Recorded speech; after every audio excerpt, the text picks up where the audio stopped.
For me, my drink of choice is an herbal tea.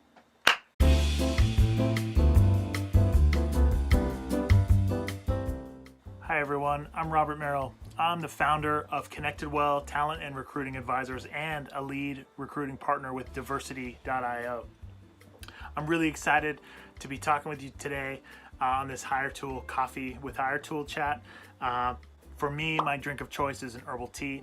And two things you'll know about me is one, I'll have this with me if we're ever on a call, and I'll probably be here in my RV because I've been recruiting, working remotely here from my RV for about 4 years. I love it. So I'm currently parked near my home, but my setup here could go nearly anywhere.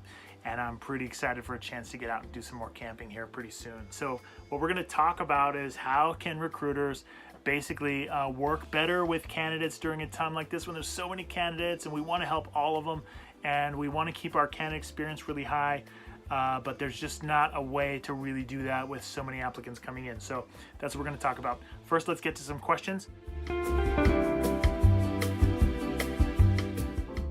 These are actually really great. So the first one is, do you think candidate expectations of a recruiter will change this year because of everything that's going on? If so, how do you think recruiters should prepare for that? So these questions all kind of line up. So I'll start with this one with just saying expectations have already changed. I think the pandemic has just made them more obvious because there's way more people. So the number one thing is that social media and other tools have allowed people to have more insight into your company, how to get a hold of you, who you are at the company, and also maybe even more damaging ways to talk about you behind your back or right in front of your face where there's nothing you can do about it. It's great to post online that you're hiring, but anyone that's done that knows that you immediately now have many more people that you need to pay attention to. So expectations are higher in a sense that candidates can see exactly kind of what's happening, but they're not so high that people are going to be ridiculous either.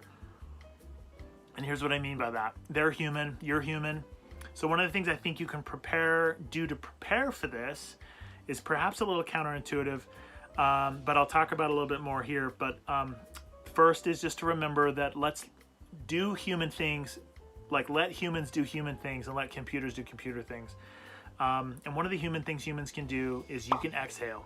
You know, if you're on the phone with a candidate or you're reading an angry email from a candidate or you see a social media post, they commented on a post and said something negative.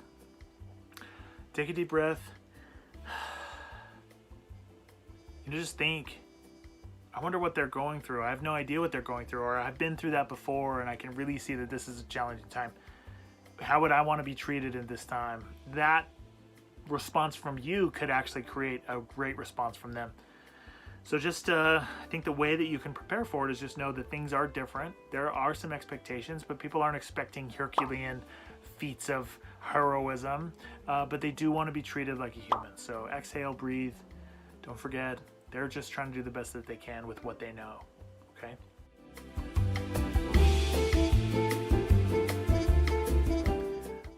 Two, being transparent as a recruiter seems like an easy thing to do, yet so many aren't. What stops a recruiter from being transparent, and how can they overcome that? This one's challenging. And I'm not going to make any friends in the HR legal community here by saying this, but I think that a lot of recruiters have been trained by HR and legal professionals to do some things that are really counterintuitive. These are not the ways that we want to be treated. So if I want you to think about the things that sometimes recruiters do, we don't give feedback. We send like a blind email. It's like, sorry, you've been rejected. You know, and if they ask for feedback, it goes to a no reply email. There's no way for them to get a hold of us. They call the recruiter and we don't answer. We may not be allowed to answer them back or get back to them. Sometimes some companies reject every candidate after someone's been hired, regardless of where they are in the process, without any consideration of exactly where they were. Other companies don't reject anyone. They just kind of leave everyone in limbo. They never hear from anyone. I think these behaviors are kind of a throwback to old times. I think we can do way better than this. And I think the companies that figure out how to do much better than this will come out on top during this crisis. And the main thing is to remember, again, let computers do the things computers can do. Let humans do the things humans should do. And a couple of things about that, I think, is just to recognize one of them is that, you know, I've always been kind of trained like, I'm imagining these trainings that I've had in the past, and they're like, don't tell candidates too much information because, you know, there's this hypothetical situation where someone got too much feedback, and then all of a sudden the next day there's a lawsuit on the desk. And I don't actually know that that's actually happened, that there's been a lawsuit where one wasn't deserved. So I mean, honestly, if your company deserves a lawsuit like that, I think you should check yourself at the door, and you should probably find something else to do. But if your company is, probably all of you are working for very reputable companies and doing a really good job of caring for your candidates and being very fair, you should not be afraid of telling your candidates exactly what's going on. I think that's important. Candidates want to know. They're actually dying to know that information. So that's something you can do. So be bold, be brave. There's some things that I think we could do better at that I'll kind of touch on here in a minute.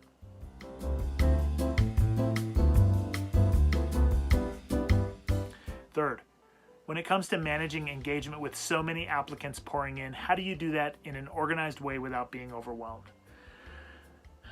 Okay, so I think this one's a challenge because it really hits the nail on the head of what the big problem is right now. So I think a couple of quick hits. First is you need to prioritize where you need to have the interactions.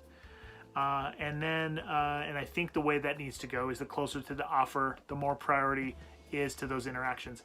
Everyone that's at the offer stage deserves the most attention. Then everyone at the interview stage, then everyone at the recruiting stage, and then everyone who is a lead or an applicant.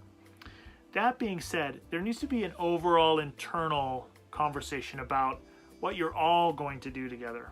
One of the challenges I think that happens is recruiting sometimes gets a lot of the leftover work, a lot of the junk work, honestly. I know a lot of recruiters that spend hours a week, many hours a week, collating emails they get from different interviewers that won't fill out the applicant form in the ATS system. And then they're collating these and turning them into a scorecard so that they can have an intelligent debrief and try to remove bias wherever they can. This is a problem. Hiring teams, I think, should do a better job of using the tools that they have. And I honestly think that one agreement perhaps companies can have is, hey, our recruiting team is understaffed. You're understaffed too. That's why you want to hire someone new. So we're going to make an agreement that if you're going to get a new headcount, you're also going to do the work that we ask you to do, which includes things like not giving the recruiter all the junk work. And you should do some of the work yourself, including use the tool the way it's designed. Let the computer do the things computers can do. Please don't make that recruiter sit up in the middle of the night calculating scores and averages and other things. Please just use the systems that you already have, okay? So the other part about that is prioritizing things so you're not overwhelmed. I think that one of the things that you should definitely take a look at is making sure that you have systems in place at each stage and some kind of an agreement. So I will go ahead and read the fourth question because I think the answer, there's a thread in all of these that I can summarize with one overall answer that might be very interesting to you.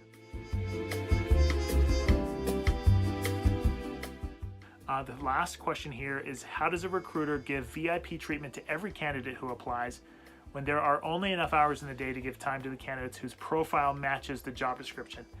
When there just realistically isn't enough time to touch every candidate with a phone call when that's all they're asking for. Okay, so let's get into the meat of it. I actually have 4 things that a company can do to actually treat candidates very, very well if they follow these.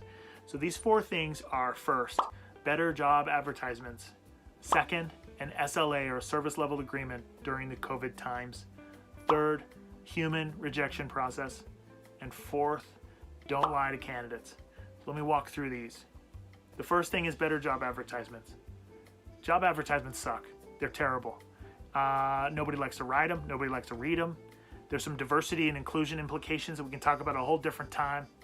The main thing is, job advertisements do a terrible job of letting candidates know exactly what is being asked for, where the wiggle room is, perhaps where they're going to be judged in the process, and something interesting you might include is things you don't want the candidate to have.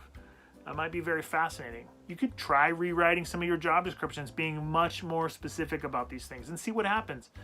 The product people on listening to this are going to know the difference, what an A/B test is. It would be fascinating to A/B test some job descriptions and see what the candidate flow looks like with generic, normal job descriptions that everyone applies to or don't, and very open and interesting and very specific and precise job descriptions that say what you want, what you do not want.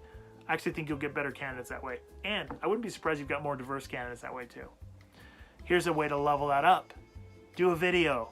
Humans are not created to read as much as we are created to talk to each other. We're going to get a lot more information from someone. So have the hiring manager, or even better, the vice president of that team, or even better, the CEO. Man, if the CEO got on the call and explained what the business case is and why they need a sales leader in Minnesota to lead this whole organization, whatever, and all the things behind it, and they explain, look, we came from the retail space, so we need someone with retail experience. We need someone that knows how to manage security around credit cards. We need someone that's technical enough to do presentations. We need whatever they need and the things they don't want, and they language all of that in a video. That could be amazing. I think your candidate inflow would be amazing if you did something like that, and those are very shareable, and we all know that people are way more interested in watching videos than they are watching anything else. I actually think that your more underrepresented candidates would actually get through that in a way that's easier without feeling like, gosh, I'll never apply for that. There's no way they'll have me in. You want to do one better? Mention in there all the things that have a way for them to get a hold of you if they don't get any response in the process. That would be amazing. Okay. Number 2, service level agreement during the COVID times. Every website I go to now says, the COVID times, here's what we're doing to help. I think when people apply to a role, I think on the career site, I think in every job description, I think publicly on your blog, somewhere else, the head of talent or the CEO of the company needs to write a service level agreement for each stage of the process. This is what we promise to do for you, and this is what we expect you to do for us. This needs to be specific, and you need to follow through to it. I think if you want to level this up a little bit, you will have a video. Again, explain it. Hey, we used to have a larger team. We're down to just a few of us here. We're trying to do the best we can. We feel glad that we're hiring right now, but we don't have the resources or bandwidth to get to everyone. So we will prioritize candidates that meet these criteria, specifically outlined in our job descriptions, which we've made much better. And you go through the whole process. When a candidate applies, that automatic response should have the SLA in there, so it's there. At every stage in the process, you can add the SLA agreement for that stage. P.S. As a recruiter, I'm committing to get back to you within 48 hours on this. If you don't hear from me, here's what you can do, okay? And, you want to up level a little bit, have the CEO's email, the head of talent's email on there and say, hey, if we're not following through on our commitment, I want you to email me. I will personally take care of it, okay? Now, internally, the SLA has to also go between the team internally in the recruiting team and also the hiring teams, that they're all going to obey the SLA as well. That's important. I think that the tool that hiring teams can use, HR and leadership can use is, hey, if you don't follow the SLA, you lose your headcount. This is a crazy time. We don't need to be crazy about it. You don't need to hold things over people's heads, but we do need to treat people like humans. We're all busy. We also need to make sure that if someone slips on their SLA, like Joe missed out on emailing somebody, this is the second time I've heard about that, we can't freak out. This is all hands on deck. Get on the deck, clean up what needs to happen, and figure out if there's a better way to do it next time going forward so someone doesn't get burned out or overloaded, okay? Number 3, have a human rejection process. Here's how I do this. So I tell candidates up front, if there's anything that changes about your candidacy in this role, I will email you right away. And I will let you know that you're no longer in consideration. And I give a little bit of light reasons why in the email. Things like they chose another candidate, or they're not going to proceed with this role right now, or they're requiring someone in this location you mentioned you will not move to that location. So that's what I do. And I include a way for them to get a hold of me, my Calendly link, so they can reach out to me and book a time to talk. That's often the thing that they want the most. So they want to have a chance to talk to me, and I can explain to them exactly what's going on, okay? The last part, number 4, is don't lie to candidates. HR and recruiting, sometimes we're tasked with telling people the hardest things they don't want to hear in the nicest words. I think it's time that we get better than that. Maybe telling a candidate something like, you only scored about 50% on that take-home test. Honestly, you're not out of the running, but you're probably not really in the running yet either. I'm really sorry. Here are the places where you didn't do so well. What do you want to do now? Let the candidate choose. Yeah, I'll stick it out, see what happens. Maybe you get some other candidates that are worse than me and I get hired. Great. Otherwise, maybe they decide that they want to walk away from the position. Either way, you've given them the thing and let them make the choice rather than you holding something over their head or being vague about it.